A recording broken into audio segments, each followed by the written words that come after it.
ஒரு அழகிய கிராமத்தில் சிறுவன் சுரேஷ் வாழ்ந்தான்.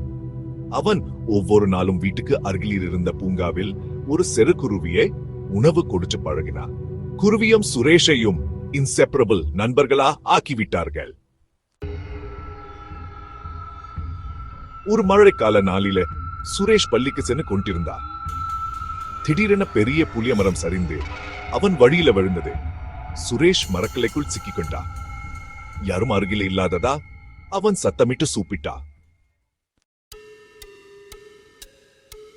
அந்த நேரத்துல குருவி எங்கிருந்தாலும் வந்து நிலைமைய பார்த்தது. அது குரலிட்டு மற்ற பறவைகளை அழைச்சு வந்தது. ஒத்துழைப்புடன் குருவியும் பறவைகளும் குருட்டு கிளைகளை அப்புறப்பட்டு சுரேஷை மீட்டனர். சுரேஷ் முரேஷ்முவும் மகிழ்ச்சி அடைந்தா. நண்பனா இருந்ததுக்கு நன்றி குருவி என்ன அதுக்கு மிட்டாய் சின்று கொடுத்தா. அந்த நாள் முதல் சுரேஷுக்கும் குருவிக்கும் புதிய வாழ்க்கை தொடங்கியது. அவர்கள் ஒருவருக்கொருவர் மட்டுமின்றி மற்றவர்களுக்கும் உதவ முடிவு செய்தனர்.